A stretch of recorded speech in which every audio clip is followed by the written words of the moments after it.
ఏమంటే ఒక apartment కట్టాలనుకున్నప్పుడు engineer plan చేస్తాడు. దాని డిజైన్ ముందుగా ఇంజనీర్ మధ్యలో ఉంటుంది. కొన్ని నెలలు కష్టపడి ఒక అందమైన డిజైన్ తయారు చేస్తాడు. ఆ డిజైన్ ముందుగా ఫ్లెక్సీ వేస్తారు చూడండి. ఫ్లెక్సీ వేసి ఆ కట్టబడుతున్న కన్స్ట్రక్షన్ దగ్గర ముందుగానే ఫ్లెక్సీ పెడతారు.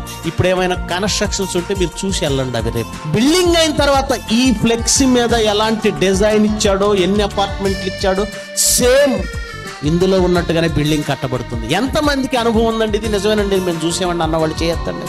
అంటే కట్టక ముందే కట్టడానికి అవసరమైన డిజైన్ ముందుగానే ఇంజనీర్ సిద్ధం చేసుకున్నాడు. చాలా ఇది బాగుంది.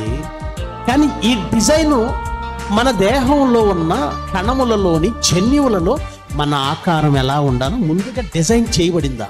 ఎస్, దానిలో ప్రోగ్రామ్ ఇన్స్టాల్ చేయబడింది. ప్రోగ్రామ్ ఇన్స్టాల్ ఎవరు చేశారు? సాఫ్ట్వేర్ ఇంజనీర్లు ఎవరు? ఆ డిజైనర్లు ఎవరు? గ్రాండ్ డిజైన్ ఎవరు? అమ్మ చెప్పిందా? అమ్మ చేసిందా? ఒక బొమ్మ రావడానికి ఇక్కడ ఒక సిస్టమ్ పనిచేస్తుంది. అమ్మ గర్భంలో నీ బొమ్మ, అది కూడా అమ్మ ఫీచర్స్ ఉండాలి కొద్దిగా. ఎందుకంటే వచ్చిన తర్వాత అమ్మ కొంచెం ముద్దు చేయాలంటే అమ్మ ఫేస్ ఉండాలి కదండి.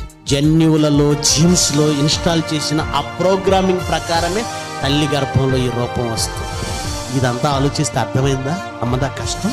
తల్లి గర్భంలో నువ్వు ప్రవేశించిన నాటి నుంచి ప్రతి దినము నీకు రావాల్సిన అవయవాలు వస్తున్నాయో లేదో శ్రద్ధగా 9 నెలల పాటు నువ్వేం చేసావు? మహా అయితే మల్టీవిటమిన్ టాబ్లెట్లు వేసుకుంటావు, జింక్ టాబ్లెట్లు వేసుకుంటావు, ఐరన్ టాబ్లెట్లు వేసుకుంటావు. దేవుడే గొప్పవాడని, దేవుడి కష్టమే గొప్పదని ఈ లోకం ఒప్పుకునేలా చేయాలి క్రైస్తవులుగా మనం. సమాజానికి ఒక్కటే తెలుసు, దేవుడు అంటే ఆపద మొక్కుల వాడని అడిగి అడిగి అడిగి దేవుడిని అడిగి అవసరాలు తీర్చేసుకుంటుంది. ఆయన కష్టాన్ని ఒక్కరైనా గుర్తిస్తున్నారా?